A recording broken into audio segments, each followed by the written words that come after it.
government says there is no intrinsic difference between this, a Bangladeshi waiter working in this restaurant, cute, and this, a European waitress working in the same restaurant. The industry says it's all the difference in the world. If you compare it with other sectors, you'll find so much different here. Simple kitchen porter, so-called kitchen porter who can only able to clean pan and pots and so on. But in here, he has to rolling a chapati, he has to make a rice, he has to understand the spices. So the kitchen porter also play a big role. So that's why we need, although it's called low skill, but they have a kind of skill which is needed in Indian restaurants. Trainee porters like Surab are the industry's future. He hopes to be a cook one day, but not enough like him are coming through. Washing up, for instance. Some people don't like doing that, you see, because they have to start off from washing up. They want to become a chef. Obviously, they just can't grab the pan and just start cooking. They have to start from the scratch, basically, which people don't want to do that. They just want to jump onto the next thing. Major problem, as I've researched in my dissertation at university, I've just graduated at Thames Valley University, and one of the issues I had to research was the skill shortages of the industry, and there are a lot of skill shortages. Low-skilled staff comes under Tier 3. Debate has reached the Houses of Parliament. We have some of the best Indian and Chinese restaurants in the world, and it is a tragedy that we are seeking, at a time when they are telling us they have a shortage of chefs, that we are seeking to make it more difficult for them to bring in their chefs. They contribute hugely to the British economy. It does seem that this new regulation has taken some of the spice out of the curry. Salim Chowdhury runs 6 curry restaurants across the region. He says he's finding it harder and harder to get staff. And also the young people, they are not coming into the job or this trade. That's why you can't get these people into the job. The owners of London's curry restaurant say they're worried that new plans for immigration will make it harder for them to recruit the staff they need. In a worst-case scenario, they say some restaurants could be forced to close. So what's the Home Office proposing? Well, first off, there'll be a bar on low-skilled workers from outside the European Union. And for those who've been refused visas, a restriction on their rights of appeal. Here at the School of Cookery in East London, they're teaching Asian and Oriental cuisine. The government argues since Europe expanded from 15 to 25 member states, there's easily enough labour to fill in the gaps.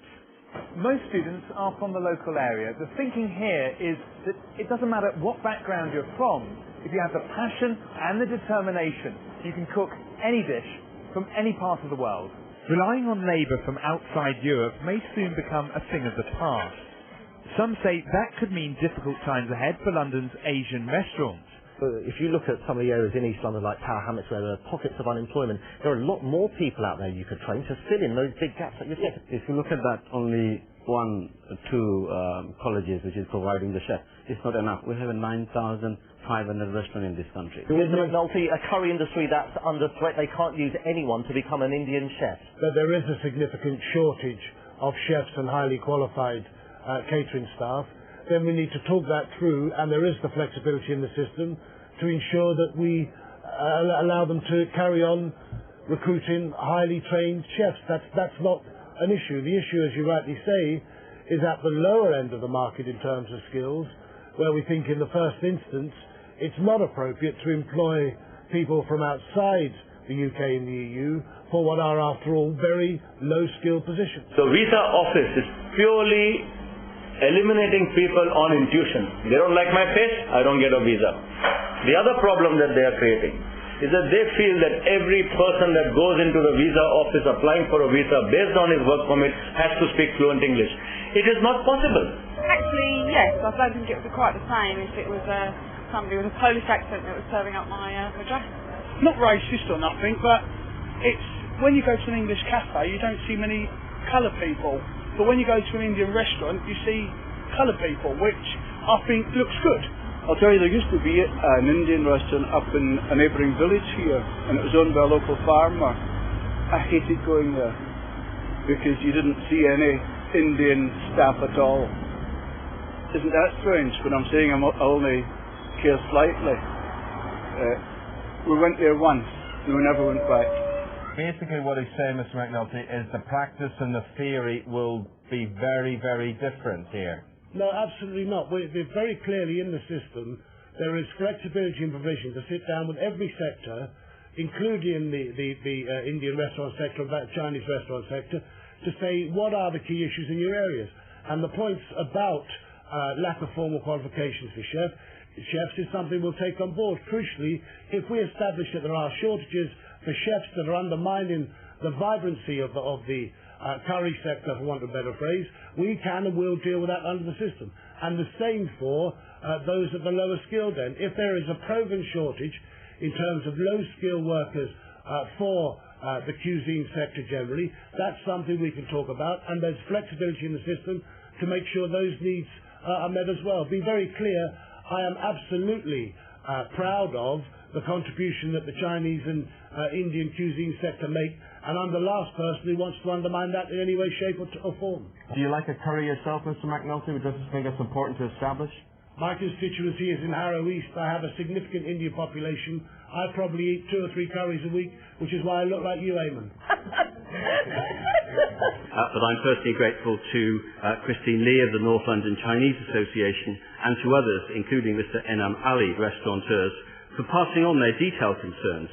The Home Secretary appeared to say a few days ago that the way to solve the growing shortage is simply to train replacements in this country. And again, I think the House deserves some clarity as to whether that is the government's solution to this problem. And Mr. Ali, who I mentioned earlier ago, says he can cite numerous examples where the lack of educational opportunity, which is the norm throughout the Third World, to gain formal qualifications equivalent to NVQ levels 3 or 4, is being used by entry officers as a pretext for visa refusal, and he says that typical is the story of a top chef currently running the kitchens of a 5-star restaurant in Bombay who can't gain entry to the UK because he is virtually illiterate. Now clearly there are going to be sensitive issues like this, and clearly there will be...